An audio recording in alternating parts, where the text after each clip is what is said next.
Empower your leadership journey with the CEO Series. Whether you're at the gym, strolling, or commuting, our impactful dialogues with world-class leaders are just a click away. Immerse yourself in the minds of visionaries shaping today's most influential companies and innovations. It's not just an interview. It's a masterclass in leadership. Don't miss out. Available on Apple Podcasts, Spotify, and major streaming platforms.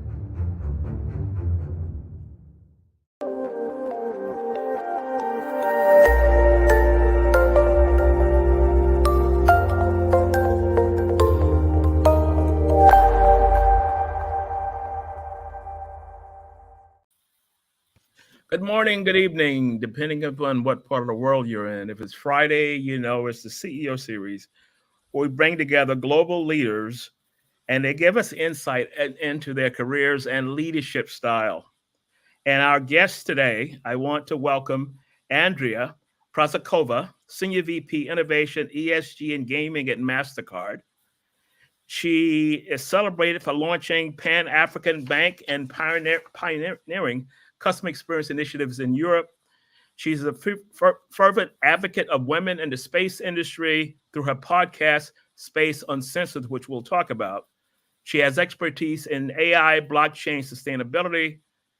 She is currently finalizing her Chief Sustainability Officer diploma at MIT, and she's traveling next week to pick up that degree. So, Andrea, welcome to the CEO Series. Thank you so much, Ron, for having me. You make me blush. I hope as you can see it through the lighting, but I'm really delighted that I am privileged to be on the stage with you and that you are interested in my journey. I'm interested, you and I were on a panel together back at the Future Innovation Summit, and it was such an interesting conversation, the fireside chat it was called, and it was so interesting. And I knew then that I wanted to bring you on to talk about your career and coming to reaching the level that you're at today. So let's start the conversation off in walking us through your career journey to becoming one of the top global executives in the sector that we talked about, banking, innovation, and sustainability. So kind of give us a short version of that. How much time we have? How many hours do we have? Yeah, right? I'm just trying to think. When I was preparing for today, I remembered that in 2015, I went to this amazing course. I actually have a book with me, which was at Harvard, and it's delivered by Bill George, if you follow him, right? And the course is for leaders, and it's called, Discover Your True North. And here's a book even. And in the book, you actually have to map your journey, if you can see this, right? So I actually mapped the journey of my life inside. So in preparation of today, I said, let me refresh it a little bit, right? What my journey is. So I am from Czech Republic. That's where I grew up. And my career started around the year 1992. So, maybe I bring some of the highlights, right? How did I get here where I am today? Yeah. So in 1992, sometimes things happen in your life which just meant to be. A friend of mine who is a hairdresser in my city when I was born and when I grew up said, there is this Austrian bank.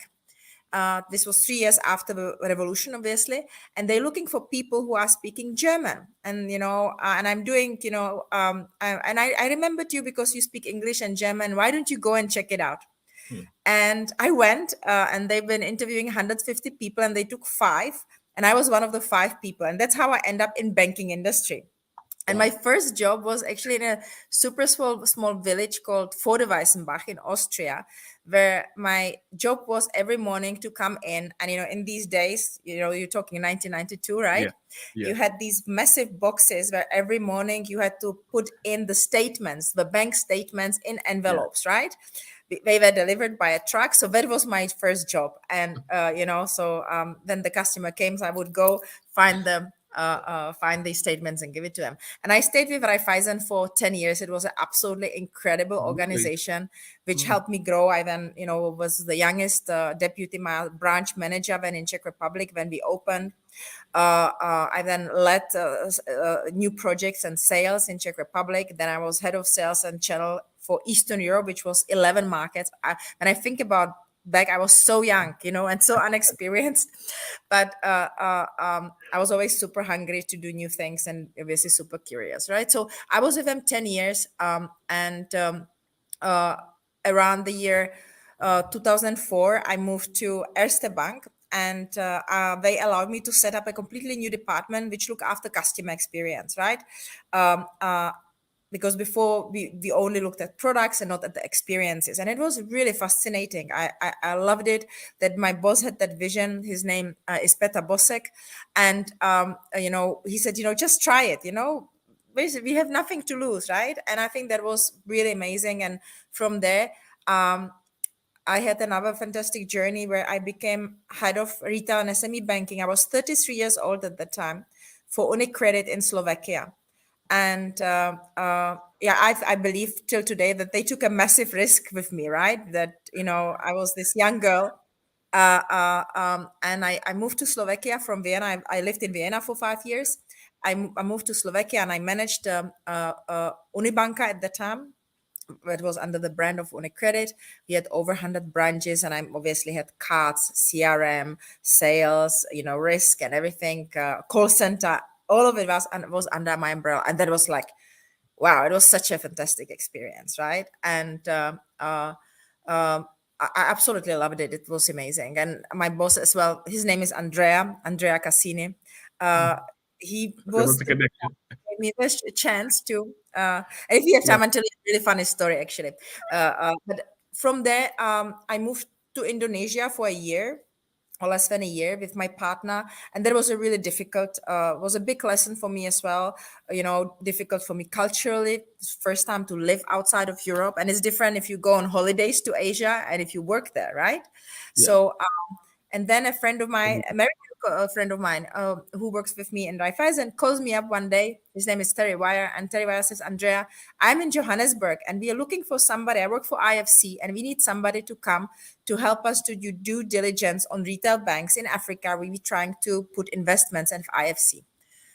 I said yes on the phone already because I said, okay, this sounds like incredible. And when I told my parents when I'm going to move to South Africa, they absolutely freaked out. So in the year 2006, I moved to South Africa. I fall in love with South Africa, with the country, with the culture, and I stayed there for 9 years. And I spent 2 years with IFC, and that was absolutely mesmerizing because I had the chance to work in Malawi, in Burkina Faso, in Senegal, in Kenya, in Nigeria, Wow. and all of these places where, people just dream to be able to go, right? Yeah. And then through IFC, I met this bunch of incredible people from Zimbabwe, Dak Munatsi, Becky Moyo, and Francis Danya, who founded a bank, and they wanted to go into retail. And we were one of the consultants to them. And after the meeting we had, the CEO called me and said, you were talking so big in the meeting, what we could, why didn't you come and set the bank for us? Wow. So and that's what happened. So I became a group head of retail of Bank ABC at that time, a bank which didn't have any retail presence. And that was incredible because, we had to find systems, procure system, create products, train people, find places for branches, create all the concepts. And it was magical. So 2 years later, it took us 2 years. We opened the first branch in Zimbabwe, and then obviously Zambia, Tanzania, Botswana, and Mozambique. These are the 5 markets we managed. And then from there, through LinkedIn, so if somebody thinks you don't find jobs through LinkedIn, um, Carries, who was at the time head of HR from Mastercard, found me and sent me a message, and that was probably the fastest ever hiring process anybody That's, experienced before yeah. the age of AI. I Yeah. remember she How sent many how me. many interviews? How many interviews the sort of that you hired? No, I tell you, it's incredible. So, she sent me a message, I believe on Friday through LinkedIn, and we had a call on Monday, right? Mhm. And she said, okay, we want you to come on Sunday because Sunday we used to work here, as you know, right? Now, not anymore. So she said, this is Monday, we have a session. She said, I will send you details on Wednesday with a ticket, come, and Sunday will be the interview, right? And it was a very new format of interview. So they said, we give you like a problem statement and we want you to come and present it. It will be 3 hours. And my interview was with Raghu Malhotra, who was the, MENA president at that time. And a couple of other folks, and Kerry's was one of them. And I got so excited because I said, finally, somebody doesn't want to just read through my LinkedIn profile, right? And they want to put my skills at test. Yeah. And so I arrived in Dubai on Sunday. And on Wednesday after, I got a job offer. Wow. So all of this, and at that time, obviously, you couldn't move to Dubai if you were not married. And my husband and I, we already had 2 kids, but we were not married. So we organized wedding in 3 weeks to get married so that they can move with me to Dubai. So that's a small anecdote. But it was so fast. It was such an incredible. It was. I remember I came home from the interview. I said to Chris, I said, even if I don't get the job, it was so amazing. And I said, I want to work for Raghu because he had a great energy and, he just filled the room and I really, enjoyed his company. And then I came to Mastercard and I worked for Raghu Malhotra in an area which looked after big projects and new projects. He had a great vision, how you move Mastercard from only direct engagement, but really understanding the partner's problems, mapping the journey and then creating solution on top of it. And once I heard that Ajay Banga is considering to set up customer experience division in Mastercard, I went to my boss. I said, if you do it here in EMEA, I want to be the head of customer experience. If you don't ask, you don't get, right? Yeah. And I got the job. I was the head of customer experience for EMEA at that time, and it was great time of experimentation. And now I lead Foundry and obviously ESG, and the CX is still part of my domain. So I have designers and researchers in India. I have folks here in Dubai. And so obviously within that, I have many things. But I think I was talking now for 10 minutes, such a loaded question. But I had a fantastic journey so far, really amazing, full of ups and downs and different continents and different people, and awesome. So that's the key of the show, is that we like to talk about the ups and downs. But when you first started walking us through this journey, what intrigued me was that you took a job and it was a manual job. You were doing manual things and you stayed there for 10 years doing that. And that was kind of, I'm going to say, the foundation of this whole, eventually building structure into banking. And a lot of people would not have done that. They would not have seen the bigger picture. They would have concentrated, I'm just doing this every day, doing this every day. What was in the back of your mind? I'm going to stay here and learn this versus there's a shiny new thing over here. And I said, let me go try this. I think that, I am born curious. I think that's, it's a big advantage, but it's also a curse, right? So I think that one of the great advantages of working for Raiffeisen was that if they saw somebody with potential, they really help people to grow, right? So I was obviously in that branch for 1 year, and then I obviously moved and was deputy branch manager, and then I grew in the ranks in Raiffeisen to the in the terms you would call it global role, but it was 11 markets in Eastern Europe, right? Because they obviously don't operate in other markets. So I felt that you have to come to office and you need to love what you do. Right. And the moment you don't, and then you need to be curious. And if something opens, even if you have no skill set about it, learn it. And that's what I did. Right. I remember when we opened that branch in Český Krumlov, which was the first branch in Czech Republic with Raiffeisen. This is 1994, 1993, 1994. I pick up my hands. I said, I want to go. I want to commute. I want to set it up. Wow. I learned by myself how to do. I will remember. I programmed databases in Lotus Notes. I learned how to set up a server in a branch, all the cables, and set up the computers. So I feel that you have to, or no, you have to. If you want to progress, you constantly need to learn, and you really need to come and do these things by yourself, right? Because nobody does it for you.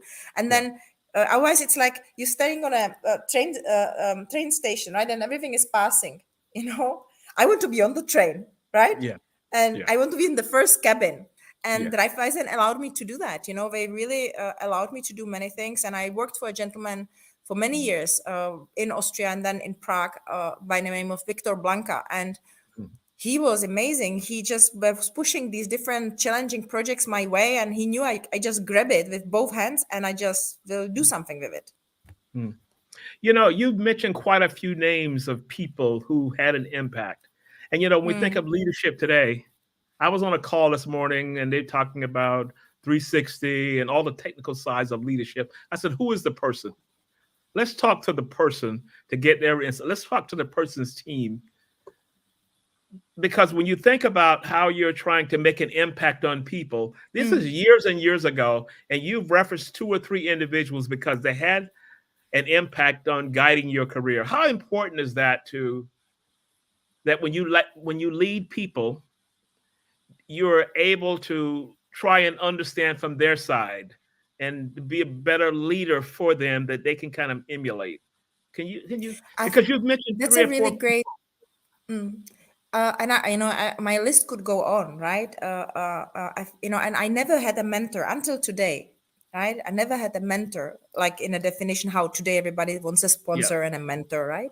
But when I look at my list, right, which starts obviously from the 1992, and it's super long, all of these people I worked for were my mentors, but they were more than that. I think that their qualities went beyond mentorship. I think that what I learned from all of them, if it was Victor or Peter or Chris Davis, or Herbert Steppitz or Doug or Becky, they wanted to know me as human, as Andrea, and what drives me, what my problems are.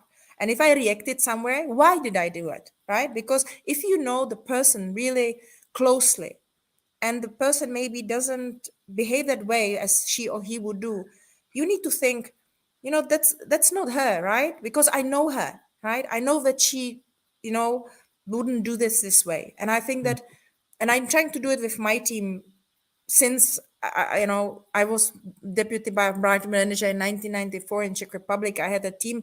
Nobody told me how to lead, and I'm still a work in progress, right? Let's put it that way. All are.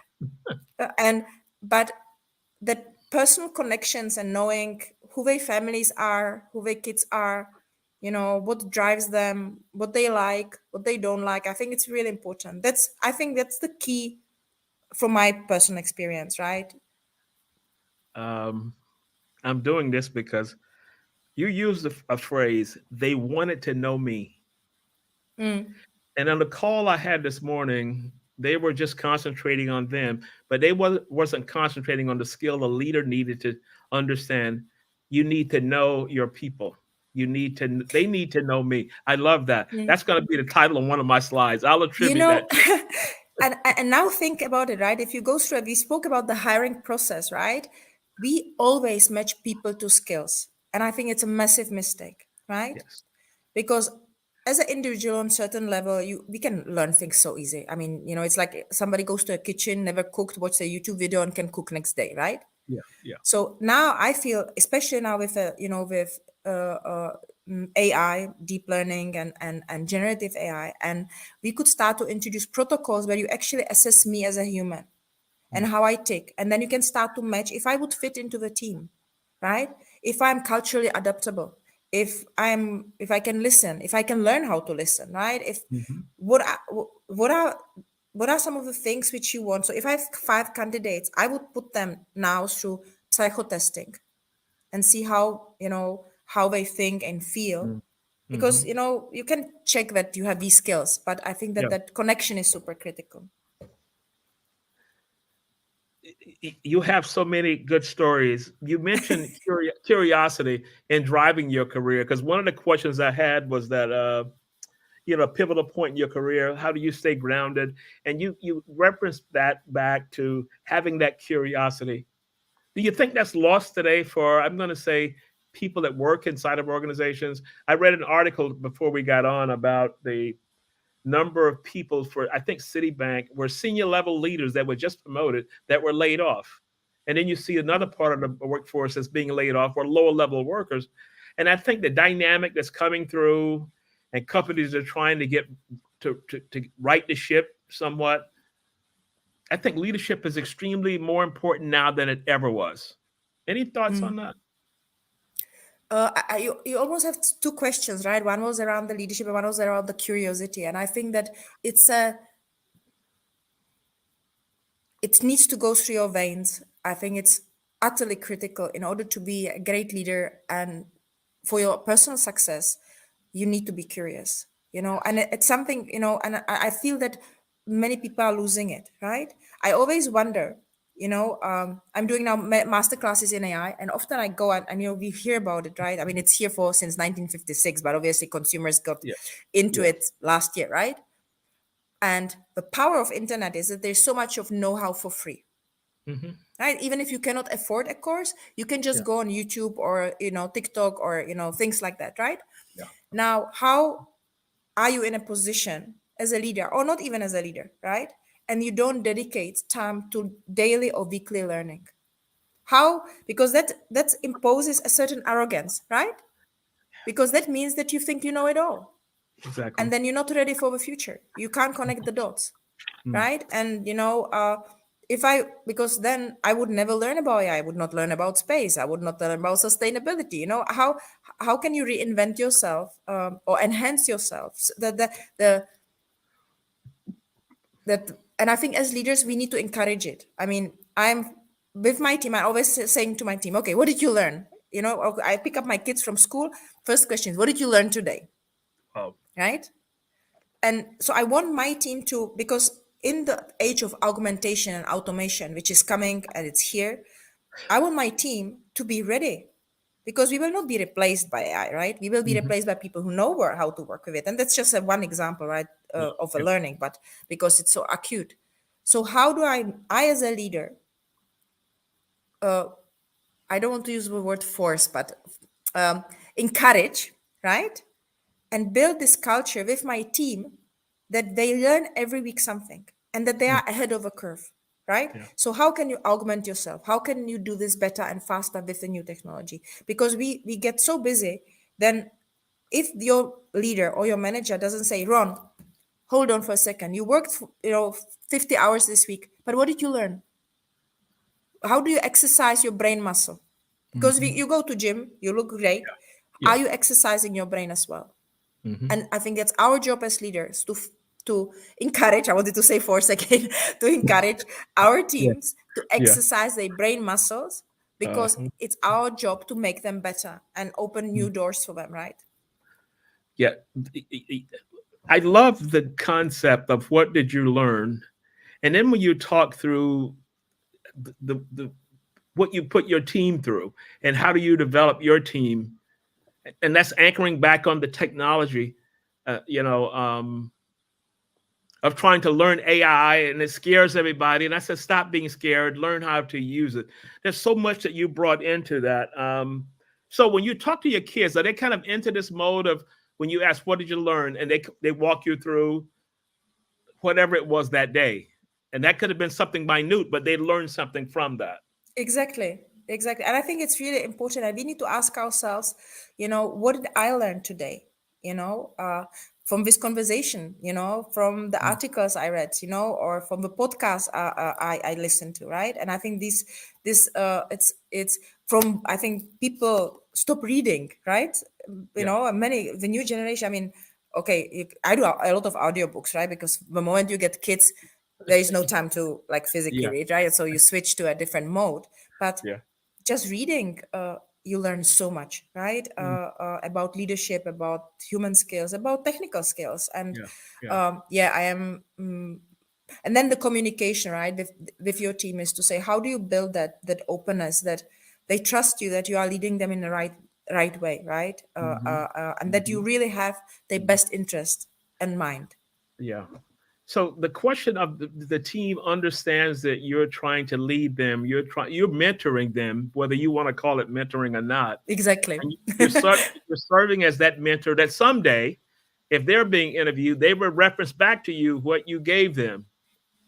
So this is important for leaders to understand. So the question I wanted to ask you is that what would be one piece of advice would you give to younger leaders who are possibly struggling, who could be in that job and it's just going through the steps and they're going through and they're thinking about jumping one ship to go to another one, probably do the same thing, but there's no strategy beyond that? How would you guide a younger leader to take a step back, curiosity, learn?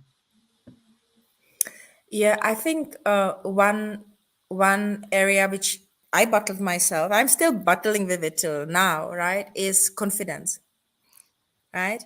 Often as a because and we often strive for perfection, right? And we are bombarded by this is how you should be as a leader, right? This is how these are, the 7 habits and these are habits, and you have so much, and when you look at it and you say, oh, but I'm missing out, not doing. And I think so. One thing which I would suggest that you for yourself think you enough, right? And then because you can learn, and you can learn, be curious, what else do you need to learn, right? What are you bringing to the table?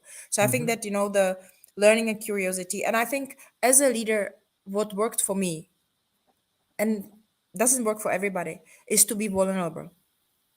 Is to be You what? have to be vulnerable, to Okay. open yourself and talk about personal issues which you know um, if it's physical or mental health, it's the things which happen to you as a child, because we are, what is the way how we are as leaders is woven into us from the age we are 5 or 6, right? I remember my dad used to be a professional ice hockey player and then trainer, right? And he's very disciplined, and he was always saying, you always have to rely on yourself, right? That's the only person which you can always go back to, nobody else, Mm. right? And I will never forget that. And he was telling me when I was a little girl. Yeah, And but it's so stuck. yeah, and I always want to have things quite well done and precise. But if you don't understand where I came from, what is the culture I came from, you might think she's too aggressive, she's too loud, she's Yeah. because you would judge me on the action rather than the understanding. So I think that if you are a young leader and you're not doing it now yet, be more, open yourself up, trust people, give the benefit of doubt, share your personal story and say your sort of journey. So Uh, especially if you work in a multicultural organization, that people know what drives you, because I remember when I moved to Africa, Joe Banda was the managing director of Mozambique. Great guy, love Joe, and great dancer as well, and Joe once, and he, in the beginning we were clashing like titans, but I was pushing and tight deadlines, and Joe, very great listener, super smart guy. And once he said to me, I was telling him my story, and once he said to Andrea, I'm so happy you told me, because I felt you so aggressive, I didn't like that whole style you have, right? hmm, And I thought, I was saying, Joe, thank you so much that you actually took the time to for the tell me, feedback. Yeah. right? That means that he appreciated me and he felt that I have something to add, right? But I was like a bulldozer, because it's different because I was that kind of cultural sensitivity. You have to be, you need to learn it, and it takes some time. So I think that open yourself up, uh, uh, assuming that you have all the technical skills you need, Yeah. trust people, and be curious and lead by example. I don't ask my team to do anything which I wouldn't do myself. Mm. And That I was think one. that's really critical. Don't ask people, go and learn this, and then tell me how does it work. Yeah. Sit at the table and say, let's learn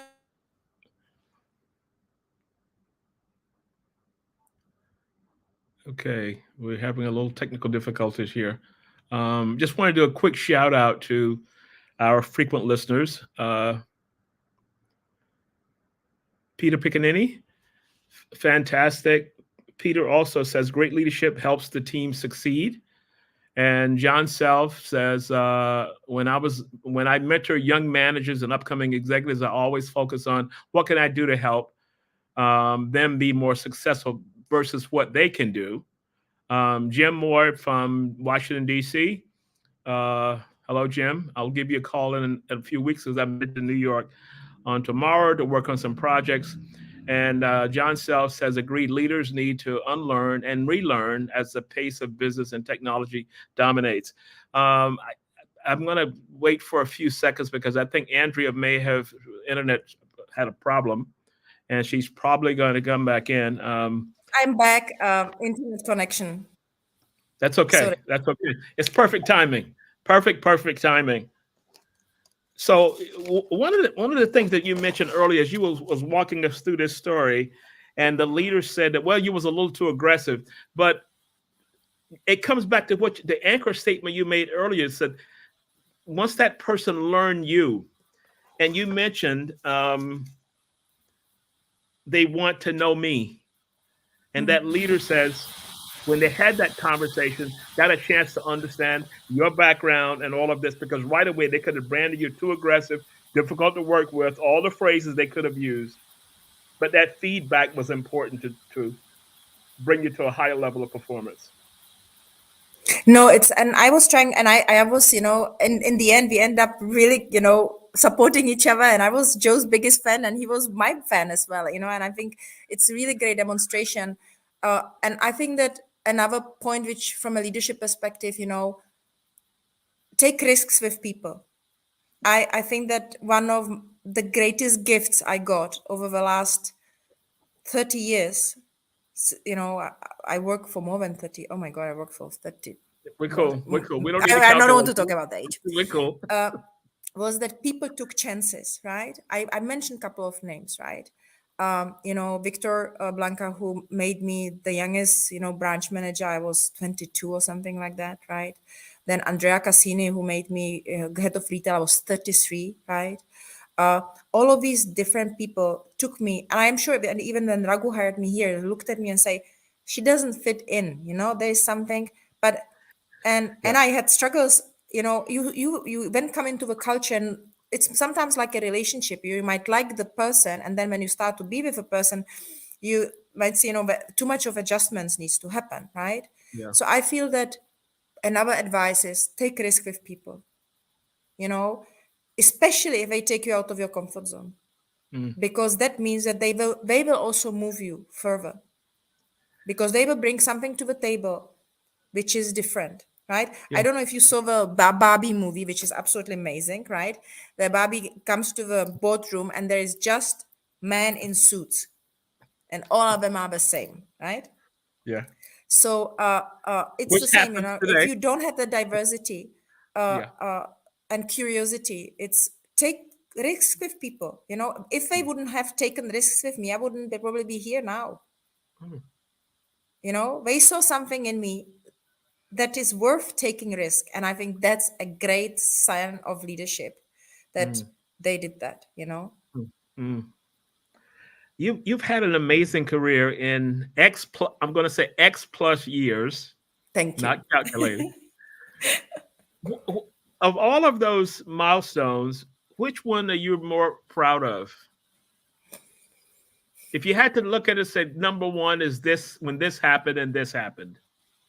I was trying, when you sent me the questions, I was trying to think about it, and not, I don't want to dodge the question, right? Don't misunderstand me, but I feel that as you grow in your career, you have always these pivotal moments, and I don't think that one is worth more than another, because if and I think so. I cannot pick up. I don't have like a a list of songs, right?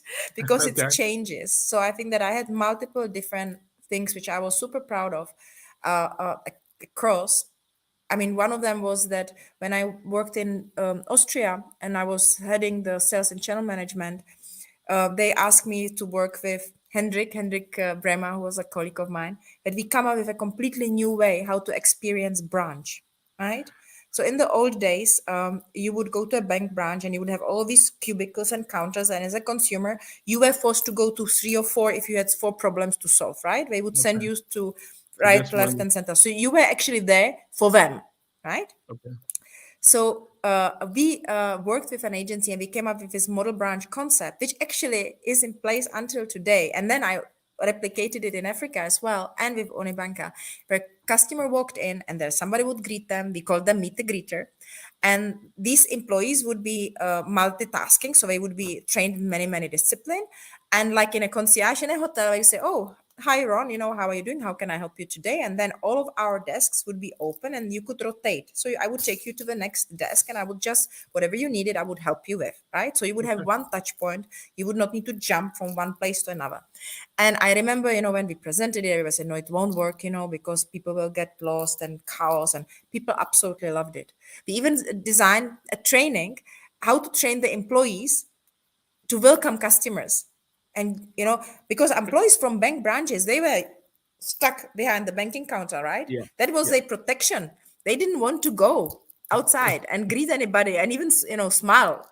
Don't even say that, right? Yeah. And we walked, and we had, day before the branch was open, we had like a refresher where they invited their family members, and the family members were playing consumers and walking into the branch, and these people had to go and say, how are you? And so I think, if I think about it, it just puts a smile on my face, because it was so awesome, right? And when I replicated it in Zimbabwe, and that was our first branch, and the people are very much, the management loved it, because Duck was such a visionary. I mean, I loved him so dearly. And they said, no, people are queuing. There is, chaos, because obviously, Zambia had issues with electricity, right? There were many other issues which were out of our control. The generators didn't come up, and then people were, queuing. And we think, and they said, no, you need to do it like Barclays. Nothing against Barclays, but that was a big competitor in Zimbabwe. You need to have cubicles, and you need to have these lines so people queue, right? And we said, no, let's understand what would make people, how can we make it pleasant for them that they don't mind waiting, right? And then we discussed, Zimbabwe is an extremely educated nation, and they love newspapers and they love reading. So what we did, we just put newspapers everywhere. People came in the morning, they just took they just knew where they stay in the queue. They just sit down and read the newspaper. They didn't mind. We didn't need to invest into any systems. We didn't need to rebuild the branch. We still had our meter greeter. But as I told you that, I wouldn't ask people to do something which I wouldn't do myself. So when I lived there, even when I worked with Unibanka, right, I started to do that actually. So what I did is I went once a month and worked in a branch as a branch clerk, and I was head of retail, and they loved it, because nobody ever comes. But what it gave me is I understood a little bit part of their lives, and I also understood what operational challenges do we have. It's very easy to criticize this when you sit in a big office, right? Yeah. And I did the same in Zim and Zambia and places like that. And I remember, we had so many operational things what people had to deal with, especially during crisis. I remember we've been paying employees on daily basis with stacks of money, which we then went and, converted into fuel coupons, right? And that one day a month in a branch, it's a university. It's like paying $100,000 to one of these top 4 firms to make a research for you. Yeah. So my advice is, if you operate, stay in your employees' shoes. Understand what they're going through. When in Austria, I was doing customer experience for call center. So I would go into a call center and listen to calls, right? And I think that's another, I feel, area leaders are missing today. Exactly. Once you make it, you are too good to go and get dirty, right? I call it decision making by conference room, and you don't have a clue as to what's going on downstairs. You mentioned this, and I want to touch 2 points on what you just said. My friend is a CHRO from UPS. Once a quarter, he puts on the brown uniform and he goes to a city and he rides the truck with a delivery driver, and he helps deliver packages. And he says those 4 times a year is the greatest learning for the entire year. I couldn't agree more.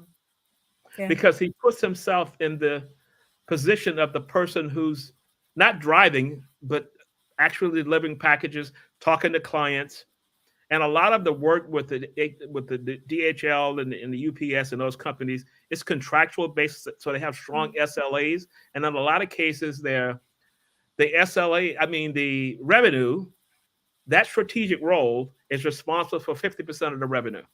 So you have to understand that. But imagine trying to create policies and you don't even know what that job is like. So I see in you telling that story for the branches as to how you are able to be SVP of innovation. Because that's a totally innovative approach in doing that. Because everybody was saying, no, we have to do it like all the other branches. You said, no, we're going to rethink this. We're going to something as simple. We're going to put newspapers out because people. I love these stories. Oh yeah, and I think that every time you go somewhere, right, talk to the taxi drivers. I mean, my best research usually is when you are in a taxi, right? What your issues are, how do you live, how do you get paid, and all of these things, right? Because there is information everywhere. And we had this amazing project which we did, and again, I had this incredible colleague, Donald Chestnut, who used to be the chief experience officer for Mastercard.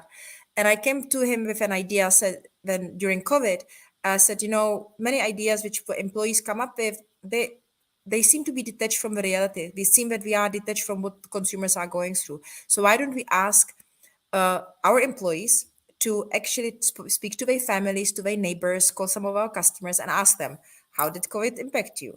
What are you going through? How can we help you? And we had about 70 volunteers here in the region. And we're doing it actually until today. It became like a whole movement, right? But the feedback was not only that we gained the insights, which were incredible, but what the employees told us, say, they never thought that from this short conversation, they can gain so much of information. And I think that's again, the key is, not only you get information, you learn something, but also as a leader, you gain a lot of respect. If you go and do these things yourself, it's like washing dishes in the kitchen, right? It's the same thing. You are not scared to get dirty. Yeah. You don't get dirty, but yeah, yeah. We understand the metaphor of that. So that's cool. So let's talk about Space Uncensored. This is your new project. How did that come about, and how did you decide to create a podcast around? Well, tell us about Space Uncensored first, and where did that inspiration come from? So if you would ask me 2 years ago, I had no interest in space, right? And I was on a meeting with a very dear colleague of mine. Her name is Ina Vanka. And she is like a space futurist, and she used to work for Mastercard. And they did the project with NYU when they asked students to help them ideate how payments would be in the space. And I just got so fascinated, right? And how they would share experiences if they would go into a capsule in a low orbit and so. And so after the call, I just called her up and say, I need to know more. What is this sector about? How does it work? And so on. So she took me under her wing and, really helped me to understand. I then did an MIT course for new space economy, which really opened my eyes. And then Ina and I were saying, why don't we do something together? And there's only about 20% women which are engaged in the space economy, from astronauts, engineers, designers. Every job you have in a normal company, you would have in the new space economy. So we finished recording now 8 episodes. We are in post-production, and by end of March, we will be going live. And what we simply going through to conversations with these incredible women who, launching things in space. We had a doctor scientist on the podcast, and she was telling how they utilize nanotechnology and microgravity for creating medication, and experimentation. And so there are some incredible women working in that area, and I feel that same way. I just was curious. And it ended up here, right? I saw something, and that's the trigger, right? You see something and you can say, that's okay. Or you say, I want to know more. I want to learn. And if you're interested, then do a course, read up, and then you can maybe action it. And I feel that if somehow we can, bring a little bit of awareness and give, a little bit more platforms through the context we have, and maybe educate and show that this is a great, area for women to be in, then plus I have to tell you, I feel I'm doing like a university in space every time I'm speaking to these women, because it's so incredible. It's amazing. We have another Anastasia. She's part of the series as well. aspiring astronaut, and she was telling us, how they test microgravity and the impact on muscles and your mental state. And I mean, things are incredible. It's like the world is an oyster for anybody who wants to learn, and you can pivot, right? Mhm. I did the same with AI. I started to get interested, and then I did the course, and I did now 3 certificates in AI, and I'm going deeper and deeper and deeper, and I can't get enough of it, right? Yeah. So yeah, it's a curiosity. You just need to be curious, and then if you love it, just do it. One of the things you mentioned about this learning journey, and you travel as well as I, and so if I've got a 12 or 13-hour flight, I got a packet of stuff either printed out, or I use Audible, or I use another one called Pocket. I can take an article and I read the entire time till I fall asleep, because I don't get in the normal days of working to get chance to just sit back and read. But I try and read every day. And I didn't know this was a model for the new kind of approach, and that you have to stay in this learning zone. But mine is always, always, always to spend time every day trying to read something. And that's so critical. I do about 50 books a year, but I do audiobooks, right? So my son says, Mommy, I you're do not too. reading. Audible is mine. Yeah. So he said, for my son, I read nothing because he doesn't classify audiobooks as books, right? And so I usually walk, right, an hour a day in the morning. So I do that 1 hour of reading during morning. Plus, when I commute, I don't listen to radio. I just have a podcast. Alex Friedman, Huberman. Then I love Walter Isaacson from Books Perspective. And I also do a lot of light read, right? I'm a member of Reese Witherspoon's book club, and I'm loving it. It just cleans your mind, right? So it's not always just books which are enhancing your leadership skills or technical skills, but also something which makes your heart, happy or sad, right? Whatever you do. But that's really critical. In closing, one of the goals of creating this platform was about bringing global leaders in like yourself to talk about the career journey, because it's not all that people see. People always see the top, and they don't understand how you stayed in the job for 10 years doing minimal work and didn't know how that was going to connect to now being executive vice president for Mastercard, innovation, all those things. And so as we close out, do you have any takeaways from being on the show, or any thoughts that you'd like to leave us with? I think, first of all, Ron, thank you for having me. I haven't reflected on my journey for so long. I think the last time I did that was in 2015 when I was at the Harvard Leadership Course. So thank you. It made me realize what I went through, and it brought so many fantastic memories. I'm just now thinking I need to reach out to these people and just say thank you. Yeah. I need to now reach out to everybody I met and say, I was talking about you today, and I want to say thank you for being part of my career, right? I think. So maybe one of the advice, so amazing, right? Thank you for having me. I think that one of the areas, we spoke obviously about curiosity, leadership, leading by example, stepping into your employees' shoes, and so on. I feel that one of the advices I would have is to say, never stop changing. Keep evolving, because the world around us is evolving, and be humble and evolve. I think that's it's really critical. And of course, listen. I'm not a good listener, so that's definitely I'm in training, like on a but I can't be perfect.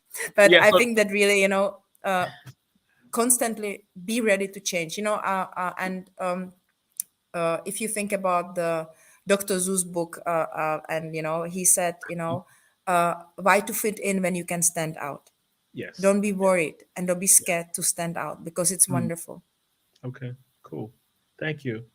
I'm heading a panel tomorrow at the Women's Summit here in Dubai. It's Women's Day, International Women's Day. So we have all women's kind of a session. And I pitched you to come in, but it was already too late when they gave me my assignment as to what I was going to do, because we had so much fun on our half-hour session that we did back in whatever that was, a few months ago. So Yes, thank you. it was around. So thank you so much for making the time for us today, and I'll be in touch. Thank you so much, Ron. Thank you for having me, and thank you, the audience, for dialing in. Okay, thank you so much. Okay, bye-bye. Take the CEO series with you anywhere, anytime. All episodes are now available on Apple Podcasts, Spotify, and major streaming platforms. It's not just an interview. It's a masterclass in leadership.